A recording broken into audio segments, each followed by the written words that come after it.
jejak para wali, menyebar rahmat ke seluruh bumi. Dakwah Alawi, sinar kebenaran, mengajak kita kembali ke jalan Tuhan dengan hikmah dan akhlak mulia, menebar kasih, membawa bahagia.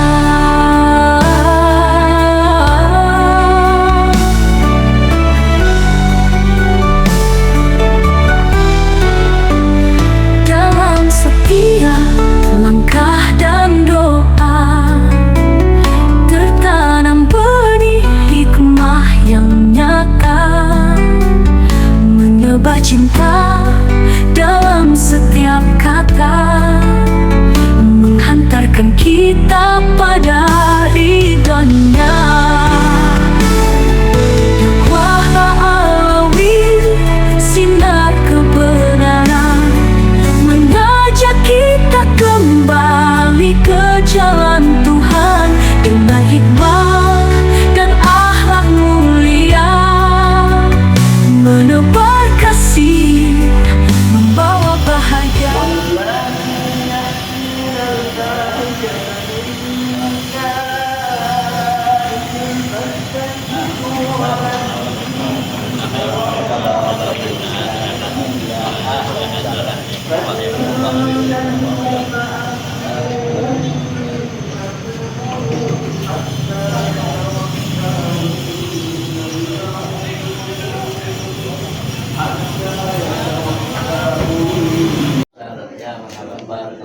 Ini anak antum nih. Adi Hapsi ya. Sayang. Ya, alhamdulillah. Alhamdulillah.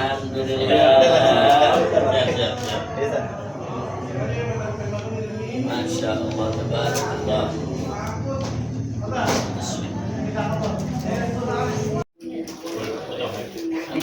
Maafin. Ahlan, sahlan. Maafin sini. Insyaallah. Lalu dia takut dia. Ya. Biar jadi anak-anak. Ya. Alhamdulillah sini. Sehat Masya Allah. Alhamdulillah.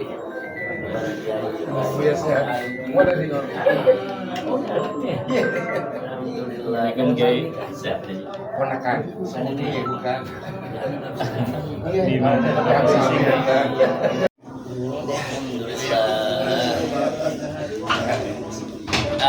Kemarin disingkir Nabi Alwi, kata Nabi foto pulau air masyarakat. Iya.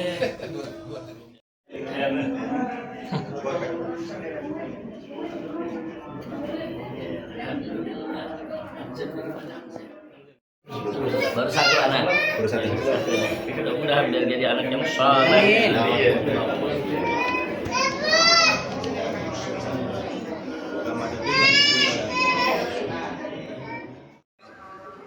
إلى طيبة وما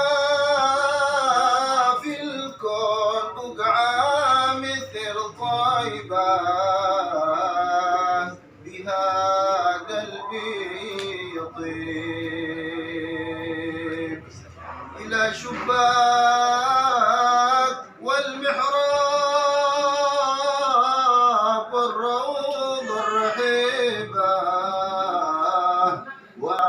وروح القدس جبريل يعود الحي لك وتبت له العودة وتيسير السبيل باقيها فيها قريبة وهو منها قريب عليها تاج من الزرافيل ومن رحمته إكليل يعود الحي لكل تثبت له العودة وتيسير السبيل.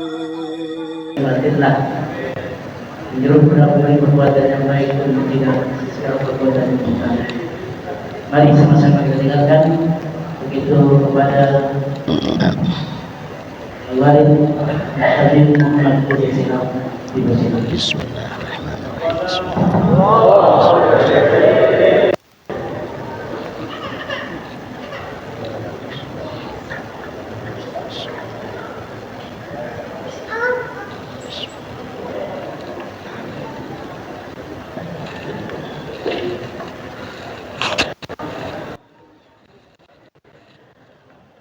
Assalamualaikum warahmatullahi wabarakatuh.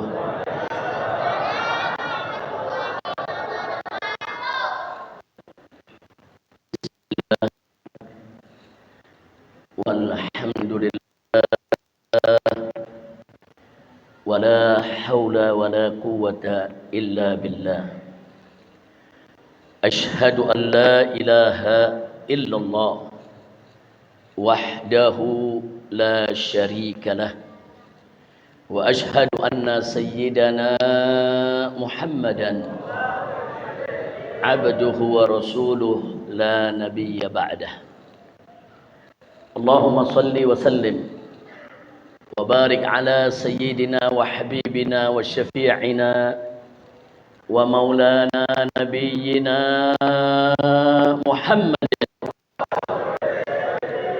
وعلى آله الطاهرين الطيبين وأصحابه الغر الميامين وتبعهم بإحسان إلى يوم الدين. أما بعد، سيادة الحبائب الشرفاء وسعادة العلماء الفضلاء وجميع الحاضرين الأحباء الأعزاء رحمكم الله، في هذه المناسبة السعيدة وفي هذا المكان الشريف بهذا اليوم المبارك لا أنسى أن أوصيكم جميعا ونفسي بتقوى الله وبطاعة رسول الله صلى الله عليه وسلم، فنسأل الله سبحانه وتعالى أن يهدينا إلى صراطه المستقيم ويجعلنا من المتقين ويدخلنا جناته جنة النعيم مع سيد المرسلين. آمين يا رب العالمين. Taqabbalallahu minna wa minkum fataqabbal ya karim. Alhamdulillah, satu kebahagiaan bagi saya dan satu kehormatan pada kesempatan hari yang penuh keberkahan ini bisa bersilaturahim dengan pengurus beserta jamaah dari Masjid Al-Mubarak yang kita cintai ini. Mudah-mudahan kumpulnya kita di tempat ini bersama para ulama kita. Di sini ada Al-Muhtaramun wal Mukarramun, Kiai Haji Nasir Zain, Kiai Haji Alawi, masih ada Kiai Haji Nur Sasi, dan masih banyak yang lainnya. Tidak saya sebutkan satu persatu karena alhamdulillah hari ini banyak ustadz, banyak kiai yang hadir bersama kita di masjid ini. Mudah-mudahan kehadiran kita bersama beliau-beliau para guru-guru kita menjadi penyebab turunnya rahmat dan barakah.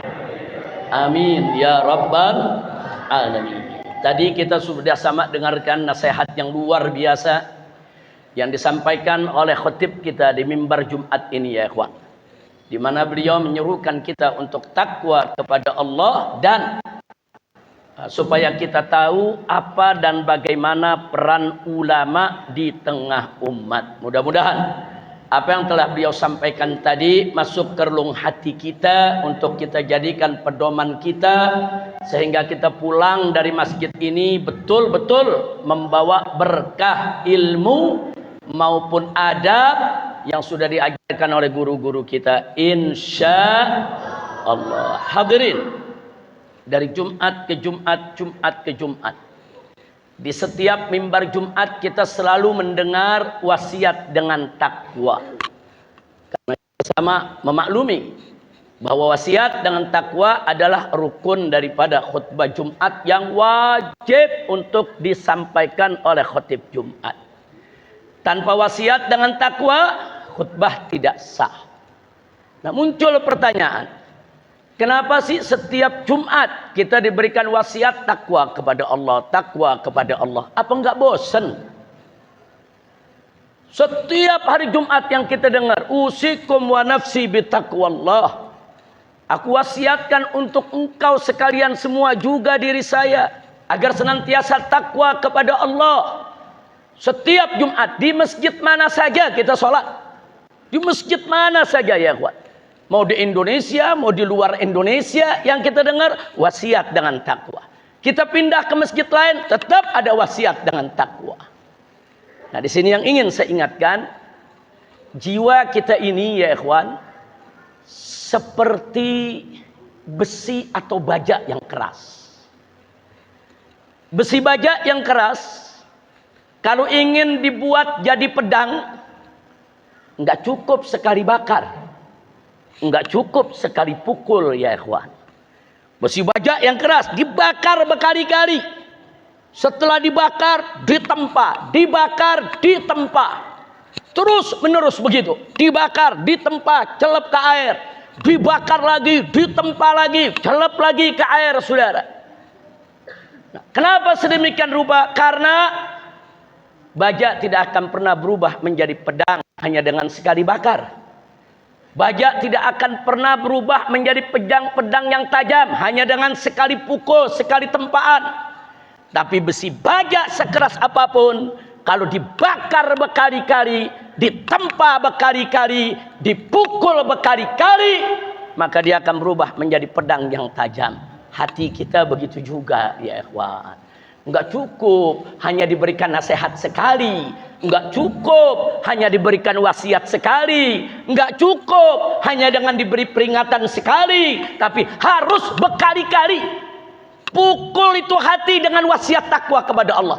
Tempa itu hati dengan wasiat kepada Allah. Bakar itu hati dengan wasiat kepada Allah. Ittaqullah, ittaqullah, ittaqullah.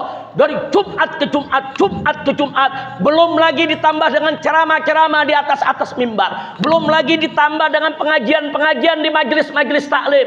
Tiap hari kita nggak boleh bosan untuk mendengar wasiat dengan takwa kepada Allah Subhanahu wa taala. Jadi kadang yang namanya manusia sekali diingetin belum mempan, sekali dinasihatin belum mempan. Makanya nasihatin orang jangan bosen, dan kita dengar nasihat juga jangan bosen. Jangan kalau dengar ceramah, yang kemarin bicara wasiat takwa, sekarang bicara takwa lagi, besok yang kita dengar takwa lagi, entu juga ustadznya. Nah, jadi sekali lagi saudara, kenapa sih kita selalu diingatkan dengan wasiat takwa saudara? Sebab takwa adalah kunci kebahagiaan dari dunia hingga akhirat. Berapa banyak ayat Al-Quran yang bicara tentang tajwa, berapa banyak hadis Nabi yang menyebut tentang takwa, sekaligus menyebutkan manfaat dan hikmahnya saudara. Begitu banyak, luar biasa takwa itu peran dan fungsinya untuk kehidupan umat manusia saudara. Kita kalau buka surat At-Talaq saja saudara, surat ke-65 dalam Al-Quran, kita baca di ayat 2-nya, pada akhir ayat Allah menyatakan wa may yattaqillah yaj'al lahu makhraja. Barang siapa yang bertakwa kepada Allah, niscaya Allah jadikan buat dia makhraja, solusi bagi problem kehidupannya. Terus disambung dengan ayat ketiganya di awal ayat saudara, wa yarzuquhu min haitsu la yahtasib, dan Allah akan berikan dia rizki dengan cara yang gak diduga, dengan cara yang gak disangka-sangka. Ini janji Allah ya kawan. Wa may yattaqillaha yaj'al lahu makhraja wa yarzuquhu min haitsu la yahtasib. Barang siapa yang bertakwa kepada Allah, niscaya pasti Allah akan jadikan baginya makhraj, solusi bagi problem kehidupannya saudara. Kita punya problem apa saja, kita dapat penyakit yang sulit sembuh, ittaqillah, takwalah kepada Allah, nanti Allah akan datangkan obatnya. Kita punya dililit utang saudara yang sulit untuk kita lunaskan, ittaqillah, takwalah kepada Allah, nanti Allah yang berikan jalan keluarnya untuk kita lunasi utang kita. Problem apa saja, Mau problem pribadi, problem rumah tangga, problem bertetangga, problem di kantor, problem kehidupan apa saja, Allah akan berikan solusinya kalau kita bertakwa kepada Allah Subhanahu wa ta'ala. Ringkas ke Allah janjiin. Ini kan yang janji bukan manusia. Ini kan yang janji Allah. Allah yang janji. Innallaha la yukhliful mi'ad. Allah tidak pernah dan tidak akan pernah mengingkari janjinya. Kalau Allah udah janji, pasti Allah akan penuhi, saudara. Wa may yattaqillah yaj'al lahu makhraja. Barang siapa takwa kepada Allah, niscaya Allah akan berikan solusi bagi problem kehidupannya. Problem apa saja. Enggak sampai di situ. Wa yarzuquhu min haitsu la yahtasib, kata Allah. Allah akan berikan dia rezeki. Allah anugerahkan dia rezeki min haitsu la yahtasib. Dengan cara yang kita enggak pernah duga, kita enggak pernah sangka. Rezeki bisa datang mengalir. Subhanallah. Nah, jadi kalau kita lagi sumpah, kok rezeki kelihatannya seret, kok dagang nggak laku-laku, kok piutang kita susah banget bayarnya, ada orang utang sama kita nggak bayar-bayar, ya takwa dong kepada Allah. Takwa kuncinya. Jangan lari ke dukun, jangan dagangan nggak laku lari ke dukun. Akhirnya dukun suruh kencingin. Jangan percaya dukun-dukun ya kawan. Jangan lari kepada Allah. Lari kepada Allah. Takwa kepada Allah ya kawan. Masih dalam surat At-Talaq, barusan akhir ayat 2, kemudian awal ayat 3. Di akhir ayat 4-nya saudara Allah nyatakan, "Wa may yattaqillah yaj'al lahu min amrihi yusra." Barang siapa bertakwa kepada Allah, maka Allah akan jadikan daripada urusannya yusra, kemudahan. Akan dimudahkan oleh Allah. Santri-santri yang sulit belajar, sulit menghafal, sulit tangkap ilmu pengetahuan saudara, mau gampang, supaya gampang ngapalnya, gampang pahamnya, gampang ngertinya, takwa kepada Allah. Allah yang janjikan barang siapa takwa kepada Allah, Allah akan jadikan kemudahan dalam setiap urusannya saudara. Kesulitan apapun saudara. Sulit cari kerja, saudara. Sulit cari nafkah. Sulit. Apalagi di zaman sekarang ini, saudara, pengangguran makin hari makin meningkat. Korupsinya makin hari makin menjadi-jadi. Rakyat makin hari makin banyak yang sengsara, saudara. Sulit. Bagaimana supaya kita keluar dari kesulitan ini? Baik kesulitan pribadi, kesulitan rumah tangga, kesulitan masyarakat, maupun kesulitan negara. Kuncinya takwa kepada Allah. Allah yang suruh, wa may yattaqillah yaj'al lahu min amrihi yusra. Saya tanya, percaya tidak dengan janji Allah? Jawab yang keempat, percaya tidak dengan janji Allah? Siapa yang maha menepati janji? Siapa yang maha benar? Siapa yang maha besar? Takbir. Sallu ala nabi. Dan di ayat yang berikutnya yang kelima, saudara, di akhir ayatnya Allah tambahkan lagi, wa may yattaqillah yukaffir anhu sayyiati wa yu'dzim lahu ajra. Subhanallah. Apa kata Allah saudara? Barang siapa yang bertakwa kepada Allah, yukaffir anhu sayyiati, Allah hapuskan, ampuni segala kesalahannya. Subhanallah. Dosa kita dihapus, kesalahan kita Allah maafkan, asal kita bertakwa kepada Allah. Oh, selama ini kita banyak dosa, kembali ke jalan Allah. Tubu ilallahi taubatan nasuha. Kembalilah kepada Allah dengan taubat yang sejati. Bangun takwa kepada Allah. Yukaffir anhu sayyiati. Allah akan ampuni dia punya kesalahan, dia punya dosa, dia punya keburukan, saudara. Enggak sampai di situ. Wa yu'dzim lahu ajra. Allah akan lipat gandakan, besarkan ganjarannya. Dikasih pahala yang besar, ganjaran yang besar, dan dosa diampuni. Kuncinya takwa.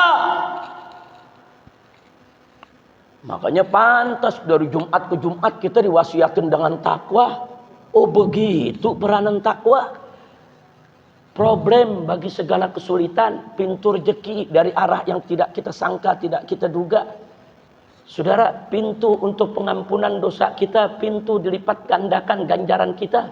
Enggak sampai di situ, saudara, kunci supaya seluruh kesulitan kita dimudahkan oleh Allah. Kuncinya adalah takwa. Lalu takwa itu apa sih? Tadi khatib Jumat kita di atas mimbar, saudara, sudah menyampaikan kepada kita definisi dari para ulama secara umum. Takwa itu adalah imtithalu awamirillah wajtinabu nawahihi ibtigha'a mardatillahi subhanahu wa ta'ala. Apa sih takwa itu? Takwa itu adalah menjalankan segala perintah Allah dan meninggalkan segala larangannya semata-mata hanya untuk mendapatkan ridha Allah. Allah perintahkan kita sholat untuk dapat ridha Allah. Itu takwa namanya. Allah perintahkan kita puasa Ramadan, kita puasa Ramadan untuk mencari ridha Allah. Itu takwa namanya. Allah larang kita daripada perzinahan, daripada minuman keras, daripada perjudian. Saudara, kita tinggalkan itu semua semata-mata karena takut kepada Allah, mengharapkan ridhonya Allah. Itu takwa namanya, saudara. Jadi simpel, takwa itu menjalankan segala perintah Allah, meninggalkan segala larangannya semata-mata untuk mendapatkan ridha Allah, saudara. Baik pada saat kita sendirian maupun saat kita di halayak ramai. Depan orang kita takwa kepada Allah, lagi sendirian pun kita tetap takwa kepada Allah. Takwa. Jadi sesimpel itu mana takwa, saudara. Lalu kalau pertanyaannya bagaimana cara kita takwa? Untuk hal-hal yang wajib dan hal-hal yang haram. Bagaimana cara kita bisa dengan mudah melakukan kewajiban dan meninggalkan yang haram? Maka ingatlah firman Allah, ittaqullah haqqa tuqatih. Takwalah kepada Allah dengan sebenar-benarnya takwa. Artinya untuk melaksanakan kewajiban tidak ada kompromi. Yang wajib harus dilaksanakan, saudara. Tidak ada kompromi, yang haram harus ditinggalkan, saudara. Makanya Allah nyatakan ittaqullah haqqa tuqatih. Takwalah kepada Allah dengan sebenar-benarnya takwa. Enggak ada takwa setengah-setengah, enggak ada, ya ikhwan. Sebenar-benarnya takwa. Lakukan yang wajib, tinggalkan yang haram. Itu dalam urusan wajib dan haram. Lalu kalau dalam urusan yang sunnah, kita melakukan yang sunnah, meninggalkan yang makruh. Allah kasih tuntunan. Ittaqullah mastata'tum. Takwalah kepada Allah semampu kamu, sebisa kamu. Dalam urusan yang sunnah, kerjakan yang sunnah semampu kita. Jangan sampai ditinggal sama sekali. Dalam urusan yang makruh, tinggalkan itu yang makruh. Mastata'tum, sebisa kita. Tapi kalau dalam yang wajib dikerjain, jangan sebisa kita. Yang wajib harus takwa kepada Allah sebenar-benarnya takwa. Jalanin itu kewajiban. Meninggalkan yang haram harus takwa kepada Allah dengan sebenar-benarnya takwa. Nggak boleh setengah-setengah. Tapi dalam melaksanakan yang sunnah, dalam meninggalkan yang makruh, silakan takwa kepada Allah sebisa kamu, saudara. Dan berlaku juga ittaqullah mastata'tum pada saat kita menjalankan yang kewajiban tapi ada hambatan. Mau sholat berdiri nggak bisa karena sakit. Ittaqullah mastata'tum. Sebisa kamu. Bisanya apa? Bisa sholat duduk. Oh, bisa sholat berbaring. Allah kasih keringanan. Itu juga berlaku. Ittaqullah mastata'tum. Subhanallah. Jadi kalau pertanyaannya, saudara, tentang takwa tadi, apa itu takwa? Ulama sudah mendefinisikan, menjalankan segala perintah Allah dan meninggalkan segala larangannya semata-mata untuk mendapatkan ridha Allah. Bagaimana saudara untuk takwa kepada Allah? Maka dalam hal menjalankan yang wajib dan meninggalkan yang haram, maka ittaqullah haqqa tuqatih. Sementara dalam melaksanakan yang sunnah dan di dalam meninggalkan yang makruh, ittaqullah mastata'tum. Indah ini Islam. Terus ada lagi yang bertanya, takwa itu ada di mana sih? Nabi yang langsung jawab, at-taqwa hahuna, kata Nabi. Kata Nabi dalam hadisnya, at-taqwa hahuna. Takwa itu ada di sini. Maksudnya ada di hati. Di hati. Tadi juga khatib kita bicara soal hati.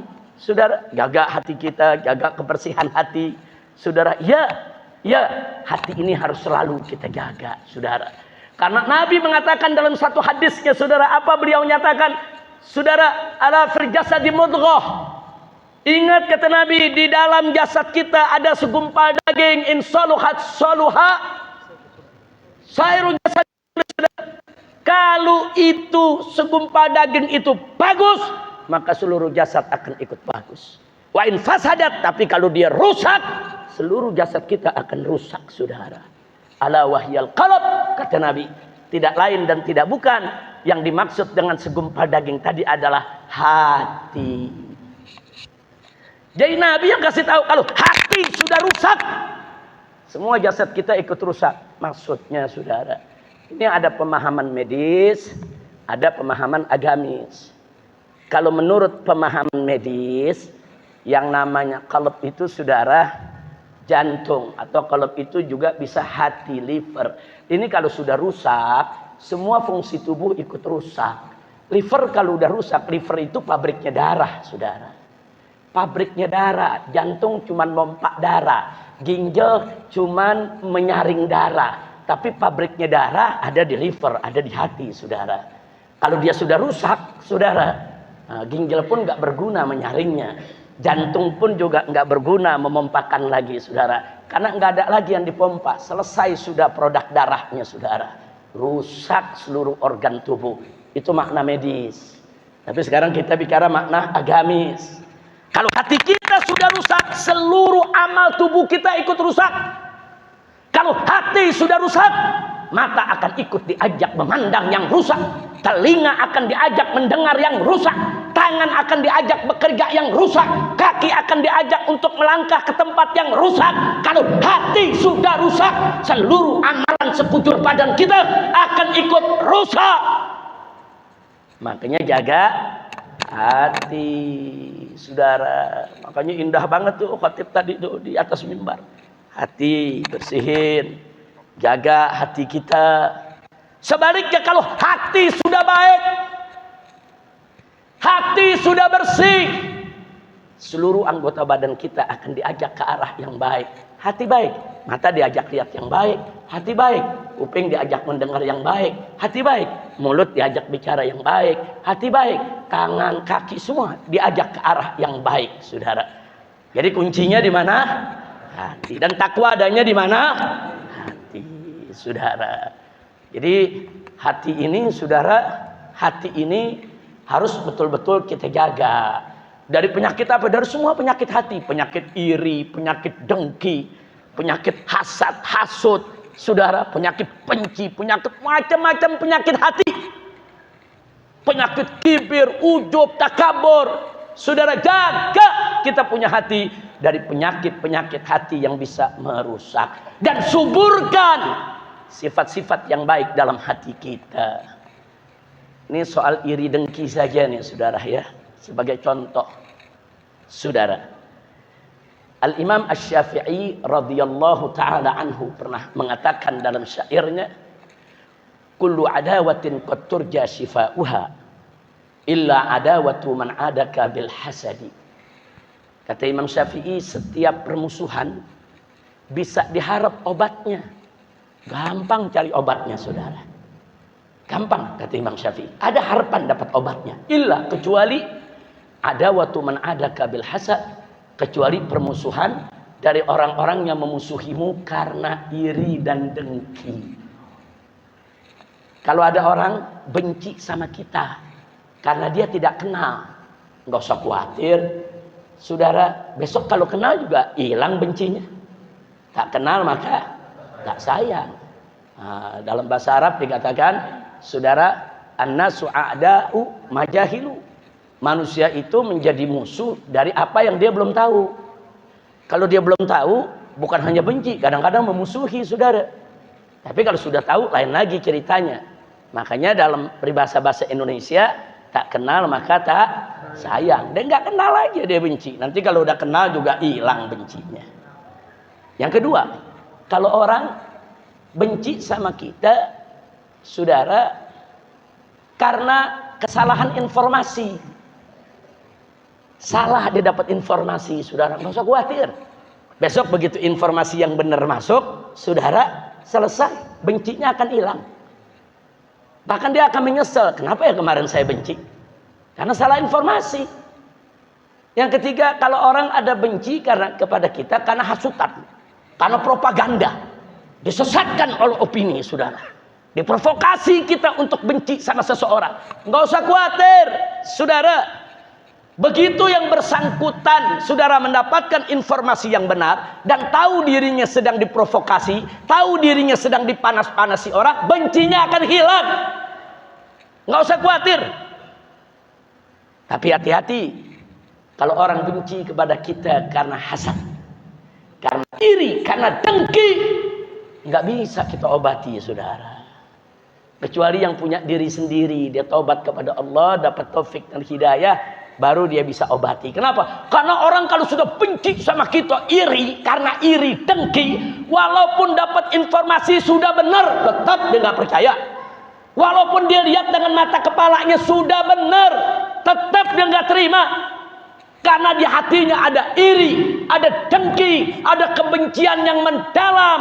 Karena penyakit iri dan dengki, sehingga informasi sebanyak apapun, informasi sebenar apapun, walaupun dia sudah dengar dengan telinganya sendiri, walaupun dia sudah lihat dengan mata kepalanya sendiri, dia akan tetap benci.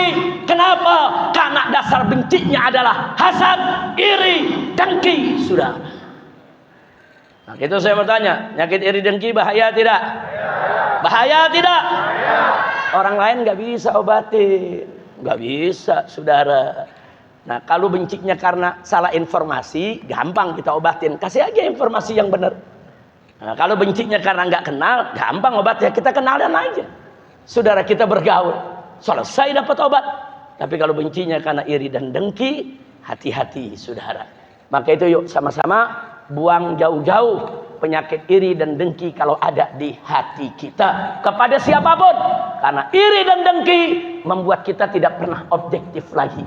Iri dan dengki mengantarkan kita kepada sikap tidak adil, saudara. Iri dan dengki bahkan bisa mendorong kita untuk berbuat jahat kepada orang yang kita iri dan dengki, saudara. Iri dan dengki bisa memecah belah umat. Na'udzubillah min dzalik. Nah, begitu kembali tadi ke soalan takwa. Takwa adanya di hati. Nah, hati ini, saudara, supaya sifat-sifat baik yang membangun takwa itu hidup subur, maka kita punya hati, saudara, harus dijaga. Saudara, ada satu doa yang kita baca setiap selesai sholat. Ya muqallibal qulub, tsabbit qalbi ala dinik. Wahai yang membolak-balikan hati. Oh, berarti hati kita terbolak-terbalik, saudara. Hati kita terbolak-terbalik. Di dalam hati kita tuh ada gelombang, saudara. Nah, gelombang ini mesti ditenangin. Kalau gelombang ini dibiarkan, maka penyakit hati akan subur. Subur, saudara.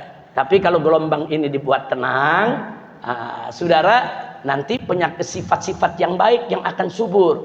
Penyakit hati nggak subur lagi. Seperti tanah di pertanian. Kalau tidak kita garap, alang-alang yang tumbuh. Didiemin, alang-alang makin tinggi, saudara.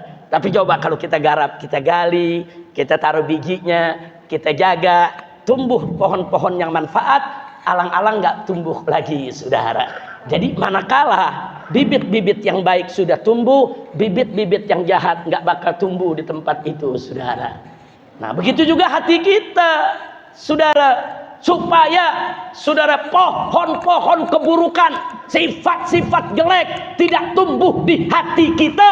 Tanamilah hati kita dengan pohon yang baik, sifat yang bagus, sifat yang terpuji.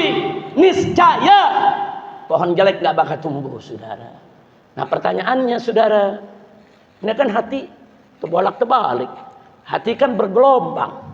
Nah, kalau hati bergelombang, saudara, bibit ditanam nggak gampang numbuh. Nah, sebelum kita tanemin, buat hatinya tenang dulu.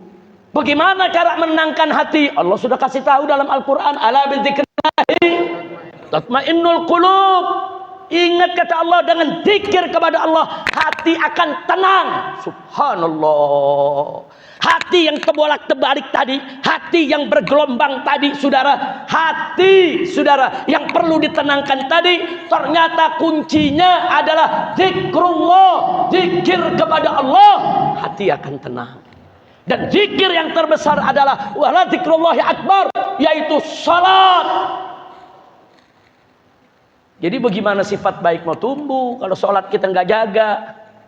Sholat itu induknya zikir, sholat itu isinya zikir dan induk daripada zikir, saudara.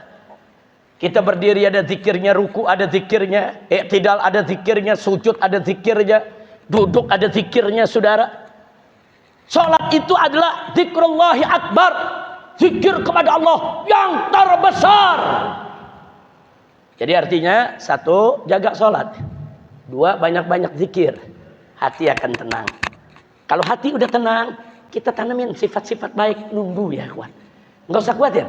Kalau sifat-sifat baik udah tumbuh, sifat sabar, sifat syukur, sifat qanaah, sifat tawadu dan lain sebagainya udah tumbuh, sifat jahat nggak bakal lagi bisa tumbuh di hati kita. Insya Allah. Maka itu saya mau tanya semua, siap bertakwa kepada Allah?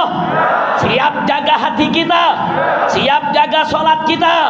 Siap tenangkan hati dengan zikir kita? Zikir kepada siapa? Zikir kepada siapa? Sholat untuk siapa? Takbir. Sallu ala nabi. Jadi dari sampai di sini saya rasa cukup jelas. Oh pantas tiap Jumat wasiat dengan takwa. Nah baiklah ya kawan, sebelum saya akhiri, tadi ada hadis yang menarik disampaikan oleh khotib kita tentang bahaya kalau kita jauh dari ulama. Hati-hati. Ada yang nanya, Habib gimana nih Beb? Negeri kita nih kok banyak koruptor, negeri kita kok banyak pejabat bejat. Tadi udah dikasih tahu sama khotibnya. Kalau kita meninggalkan ulama, salah satu saudara yang akan terjadi sebagai akibatnya, Allah kirim buat kita pemimpin-pemimpin yang zalim. Allah kirim kita pejabat-pejabat yang jahat, pejabat yang bejat, pemimpin yang zalim. Karena kita jauh dari ulama, jauh dari fuqaha. Apalagi zaman sekarang, bukan lagi jauh, ulama dimaki-maki. Ayo ngaku, betul? Betul? Banyak gak yang maki-maki ulama? Ada gak yang maki-maki ulama? Dan lucunya, saudara, kalau ulama terpleset kata langsung tangkep.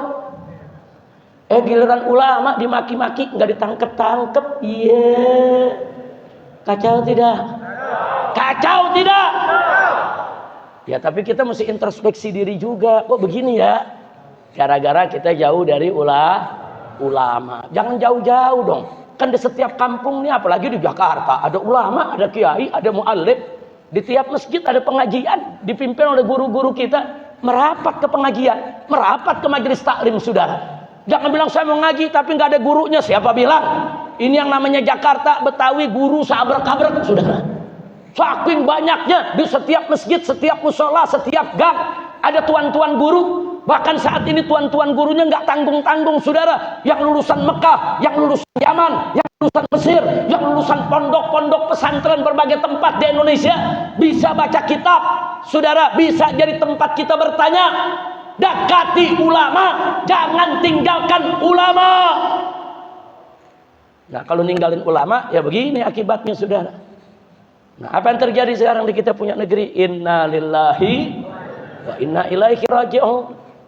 Nah sekarang Allah kasih kita pejabat-pejabat, saudara, yang pada nggak bisa kerja.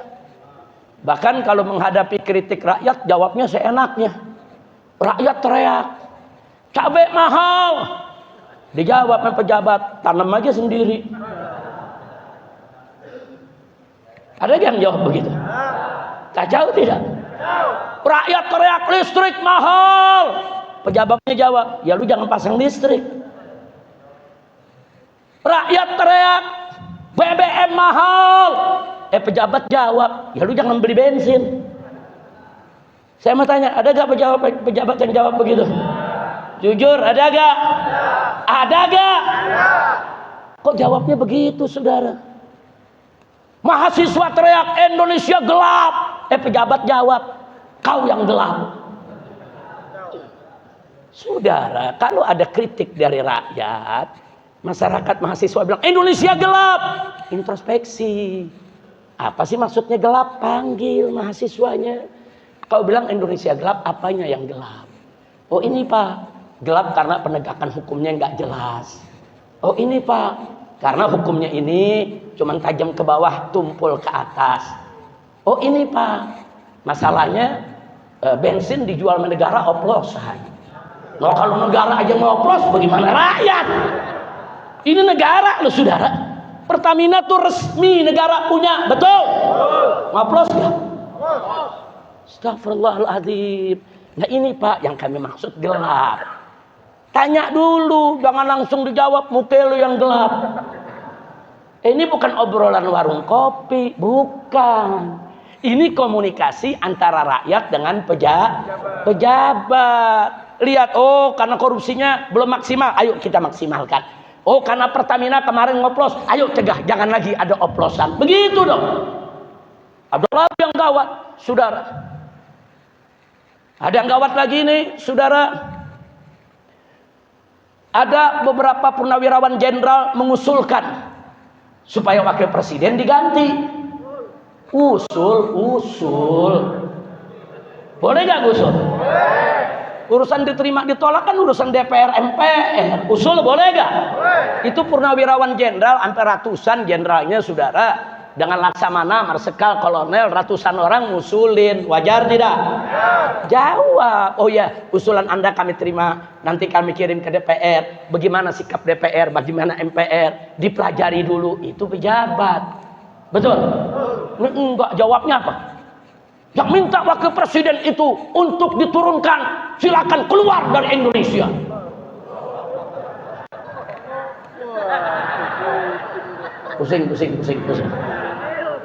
Pusing udah kalau dijawab begitu. Saya mau tanya tuh, orang-orang begitu punya moral tidak? Punya etika tidak? Punya sopan santun tidak? Saya mau tanya, rakyat berhak tidak untuk mengkritik? Rakyat berhak tidak untuk memprotes? Berhak saudara.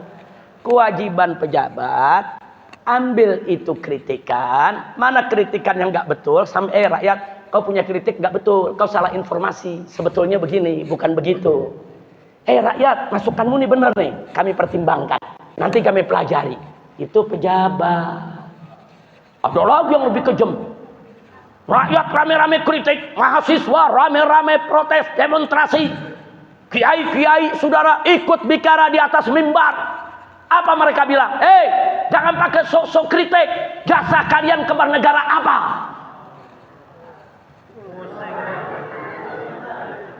Kita semua dibilang nggak punya jasa sama negara. Kacau tidak? Kacau tidak? Siapa bilang rakyat nggak punya jasa? Gue beli baju kena pajak. Gue beli sorban kena pajak. Gue beli handphone kena pajak. Kita beli kacamata ada pajaknya, betul? Beli sendal kena pajak, betul? Ente belanja di market-market kena pajak tidak? Beli bensin ada pajak tidak? Bayar listrik ada pajak tidak? Semua rakyat bayar pajak. Siapa bilang kami tidak bayar pajak? Pajak yang dibayar oleh rakyat kepada negara itu adalah jasa rakyat yang besar untuk membangun negara. Enak ngomong. Ente nggak punya jasa, nggak usah kritik, keluar aja dari Indonesia. Udah gregetan aja dah. Saya kalau udah ngomong begini penyakit lupa, nggak bisa diri jadi bisa diri. Dokter bilang jangan lompat, tidak lompat lagi. Masya Allah, kacau tidak? Jadi saya bilang yang bayar pajak siapa? Yang bayar pajak siapa? 275 juta rakyat rame-rame bayar pajak saudara, berarti berjasa tidak? Berjasa tidak? Itu jangan-jangan pejabat yang ngomong begitu tuh tadi punya belasan perusahaan, jangan-jangan dia nggak bayar pajak tuh, dia nggak bayar pajak tuh. Kira-kira jelas gak? Saudara, Ibn Khaldun menyatakan dalam bukunya, dalam ilmu sosial politik. Apa kata Ibn Khaldun rahimahullahu ta'ala? Beliau mengatakan, kalau suatu negara dalam pendapatannya sudah bergantung kepada pajak, maka itu tanda-tanda negara yang bangkrut, saudara. Nah sekarang yuk kita lihat Indonesia, income pendapatan negaranya 82,4% dari pajak. 82,4% dari pajak. Kalau 82,4% dari pajak, lalu kemana minyak kita, emas kita, berlian kita, nikel kita, batu bara kita? Kemana tuh aneka ragam kekayaan Indonesia? Bumi yang begitu kaya, kemana? Kok bisa-bisanya membangun negara 82,4% diambil dari pajak? Innalillahi wa inna ilaihi raji'un. Makanya pantas ada satu tokoh mantan saudara petinggi di KPK. Dia mengatakan apa? Kalau satu saja tambang di Indonesia diselamatkan, tidak ada korupsi, satu aja. Umpamanya nikel atau batu bara, selamatin satu aja. Tidak ada yang korupsi, saudara, maka rakyat Indonesia nggak perlu bayar pajak. Bahkan kata dia, setiap orang yang hidup di Indonesia, warga negara Indonesia, bisa dapat gaji buta per bulan 20 juta rupiah. Masya Allah, berarti kan negara kaya bener nih saudara. Nggak main-main saudara. Indonesia ini negara kaya. Nah kalau satu barang tambang saja bisa begitu, apalagi kalau semua barang tambang diselamatkan, apalagi kalau semuanya tidak dikorupsi. Jadi kalau saya lagi bicara korupsi begini, terus jangan di belakang ngomong Habib Rizik bicara politik. Ini bukan politik, ini amar ma'ruf nahi munkar. Saya tanya, korupsi jahat gak? Munkar tidak? Wajib gak dicegah? Wajib gak dilawan? Wajib gak dihentikan? Wajib. Kewajiban kita kan bukan sholat aja, bukan puasa aja, bukan zakat aja, saudara. Dan korupsi ini yang membuat akhirnya Indonesia miskin. Sekarang puluhan juta orang pengangguran. Pabrik-pabrik besar gulung tikar, semua akibat korupsi. Saya mau tanya sekarang, yang namanya listrik, saudara, kita bayar listrik cash gak?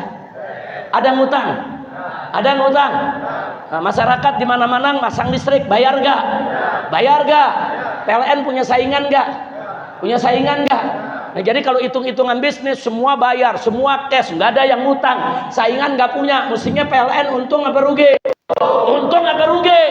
Tapi setiap tahun laporannya rugi. Wah, ruginya nggak tanggung-tanggung, triliunan. Dikemanakan itu uang rakyat? Pertamina bisa ngutang di pom bensin beli. Datang bang lagi nggak punya duit nih, bensin kosong isi dulu. Ntar habis minggu gue bayar, bisa. Kalau nggak dikemplang, betul. Nah, sekarang saya mau tanya, Pertamina laku tidak? Tiap hari habis tidak? Bayarnya cash tidak? Kalau begitu untung tidak? Untung tidak. Tapi laporan tahunnya rugi melulu. Bingung. Nggak nyambung. Kok pakai ilmu nahwu sorof nggak nyambung, ilmu tafsir hadis nggak nyambung. Astagfirullahaladzim. Kira-kira jelas gak? Nah, berarti kalau mahasiswa bilang Indonesia gelap, wajar tidak? Wajar. Perhatikan. Kenapa harus diperhatikan? Supaya habis gelap terbitlah terang. Begitu dong kalau ngelola negara. Betul tidak? Tapi kalau nggak dianggap, orang kritik nggak boleh, nanti habis gelap makin gelap gulita. Na'udzubillah min. Udah dah yang diterusin, lama-lama akhirnya kena ada semua pejabat. Bukan, kita cuma amar ma'ruf nahi munkar. Artinya amar ma'ruf nahi munkar, saudara, apa-apa yang sudah baik dari pemerintah kita puji, kita dukung. Kita bukan oposisi. Ulama itu bukan oposisi, bukan. Ulama itu muhtasib, orang yang menegakkan amar ma'ruf nahi munkar. Kalau keputusan pemerintah aturannya bagus, kita dukung, kita puji. Nah, tapi kalau aturannya jelek, apalagi bertentangan dengan Al-Quran, bertentangan dengan As-Sunnah, merugikan rakyat, membahayakan negara, maka tugas ulama wajib untuk memberikan peringatan kepada mereka, saudara. Terserah memberikan peringatan dengan lembut, silakan. Dengan santun, silakan. Dengan rahmah, silakan. Saudara, mau peringatan dengan tegas, keras, silakan. Itu cuma soal cara. Yang penting ikhlaskan niat. Hanya amar ma'ruf nahi munkar, mencari ridho Allah. Kira-kira sampai di sini jelas gak nih? Paham? Nah, maka itu kalau ada yang tanya, bagaimana kita keluar dari kegelapan ini? Jawabnya takwa. Kita rame-rame bertakwa kepada Allah. Jadi bukan hanya pemerintah yang harus merubah sikap, tapi kita dulu nih di bawah nih. Tadi kan udah dikasih tahu sama ustadznya waktu jadi khatib. Saudara, kalau kita meninggalkan ulama, Allah kasih pemimpin zalim. Mafhumnya apa? Kalau kita dekat dengan ulama, kita rangkul ulama, kita manut kepada ulama, Allah akan kirimkan pemimpin-pemimpin yang baik, yang jujur, yang adil. Maka itu, yuk mari kembali kita kepada garis ulama. Siap ikut ulama? Siap cinta ulama? Siap ikut barisan ulama? Siap ngaji kepada ulama? Takbir! Takbir! Angkat tangan semuanya, takbir! Sallu ala nabi.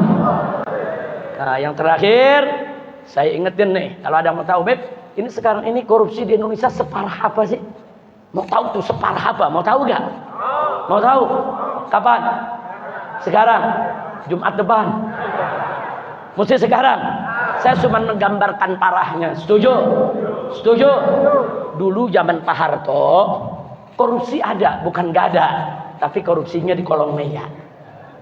Tahu di kolong meja? Artinya apa? Masih ada malu.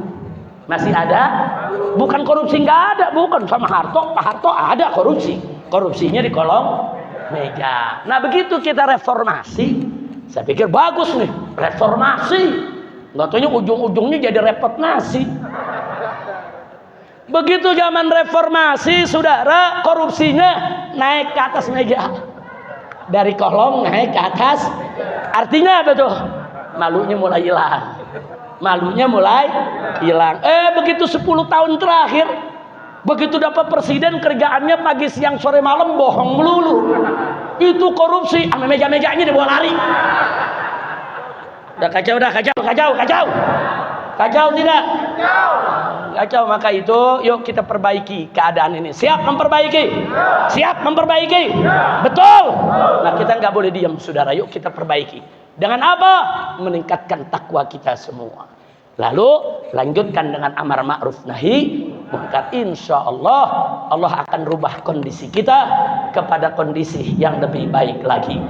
Amin ya rabbal alamin. Nah, kabar itu dari yang kita sebutin tuh kabar-kabar yang gak enak semua tuh. Nah sekarang ada kabar enaknya nih. Mau denger gak? Mau denger gak? Setan lagi berantem. Alhamdulillah.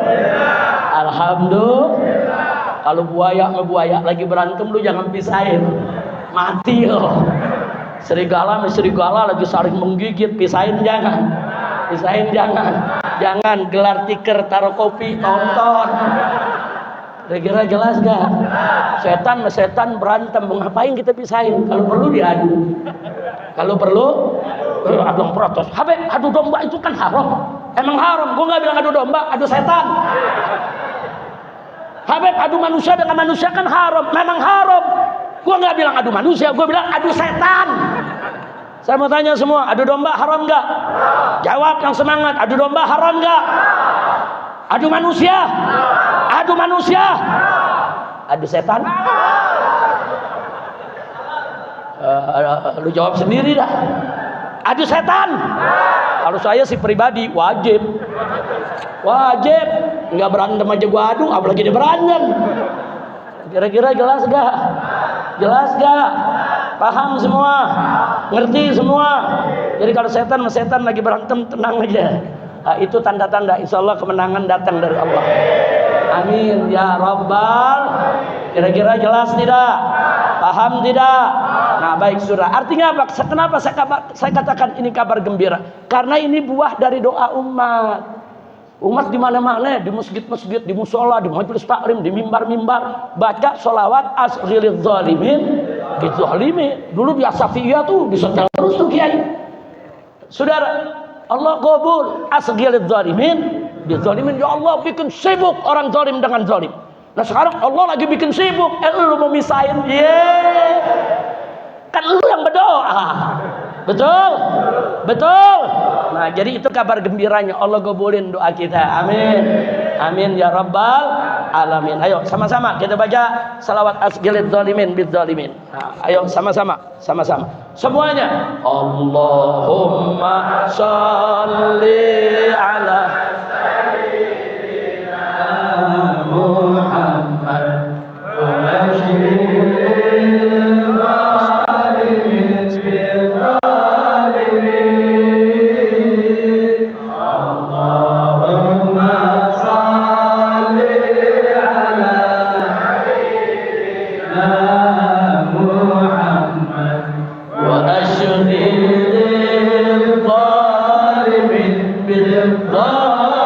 angkat tangan semuanya. Wa akhrijna min bainihim salimin.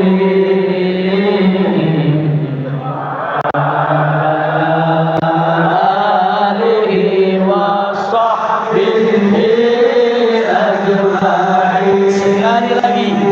Allahumma salli ala sayyidina Muhammad wa ashhidil zalimin bil zalimin. Allahumma salli ala sayyidina Muhammad wa ashhidil zalimin bil zalimin. Angkat tangan yang tinggi.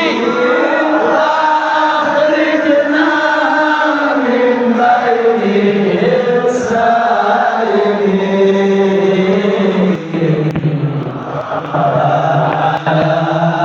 Alihi wa sahbihi ajma'in. Lagi sekali, 3 kali. Allahumma salli ala sayyidina Muhammad wa ashhidil zalimin bil zalimin. Allahumma ya Rabbi ala sallallahu alaihi ya Rabbi Muhammad wa ashhidil ilahana ahli al-zalimin ya Rabbi. Akhrijna min bainihim salimin wa ala alihi wa sahbihi ajma'in. Sallallahu rabbuna ala nuril mubin Ahmad al-Mustafa sayyidil mursalin. Sallallahu rabbuna ala nuril mubin Ahmad al-Mustafa sayyidil mursalin wa ala alihi wa sahbihi ajma'in wa ala alihi wa sahbihi ajma'in. Sallu ala nabi. Jadi dalam selawat tadi kita minta kepada Allah asghilidz zalimin bidzalimin. Ya Allah bikin sibuk orang zalim dengan orang zalim. Ya Allah adu mereka ya Allah. Dan ada lanjutannya wa akhrijna min bainihim salimin. Dan keluarkan kami dari tengah-tengah orang yang zalim tadi itu yang pada ribut dari pertarungan mereka. Keluarkan kami ya Allah. Keluarkan kami salimin, sebagai orang-orang yang selamat. Mudah-mudahan Allah selamatkan kita semua. Biar Allah hancurkan yang zalim dengan yang zalim, Allah binasakan yang zalim dengan yang zalim, dan Allah selamatkan kita semua, dan negara kita dijadikan oleh Allah baldatun thayyibatun wa rabbun ghafur. Amin ya rabbal alamin. Sekian yang bisa saya sampaikan. Terima kasih atas segala perhatiannya, dan saya mohon jangan ada yang bersalaman ya kawan. Cukup dengan fil qulub kita bila musafaha, dan sekaligus mudah-mudahan di kemudian hari kita bisa berjumpa lagi. Terima kasih banyak Kiai Haji Nasir Zaid, Kiai Haji Alwi, semua habib kita Sekaf ada di sini, Kiai Amir dan lain sebagainya. Terima kasih banyak. Sekian bisa saya sampaikan. Hadani Allah wa iyyakum ila siratal mustaqim. Wassalamualaikum warahmatullahi wabarakatuh.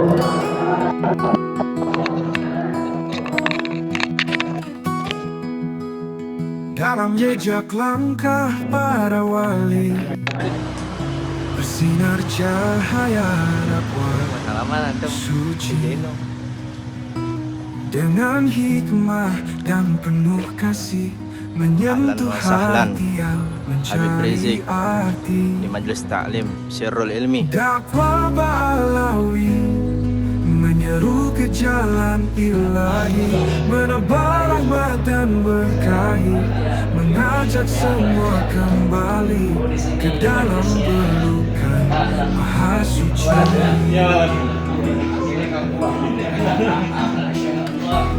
Di setiap langkah dalam sunyi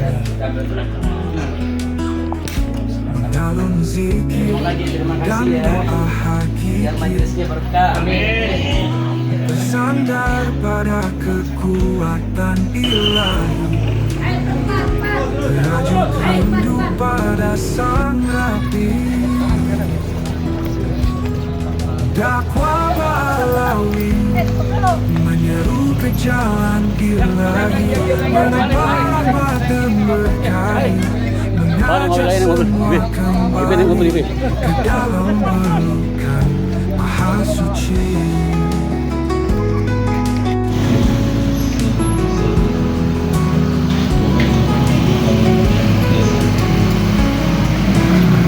Di setiap sudut bumi ini dakwah suci terus berseri, dengan cinta yang abadi bakal terang dunia nanti. Dakwah Ba'alawi menyeru ke jalan ilahi, menebar rahmat dan berkahi, mengajak semua kembali ke dalam pelukan Maha Suci.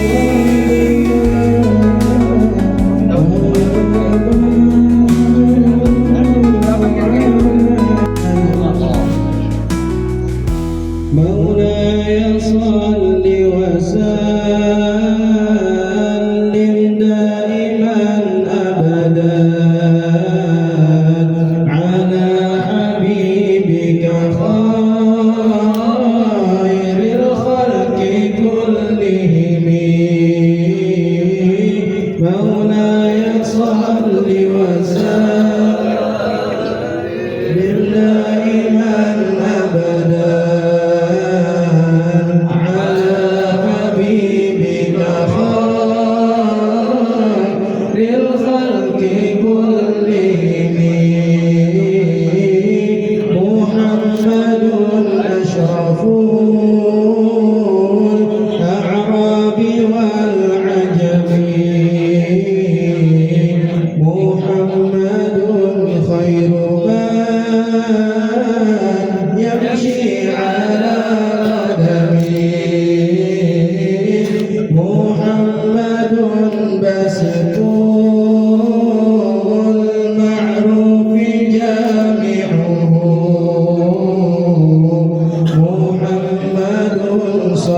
بك خير الخلق كلهم محمد ثابت الميثاق حافظه محمد طيب الأخلاق والشيم محمد رويات بالنور طينته محمد لم يزال نورا من القدم محمد حكيم بالعدل ذو شرف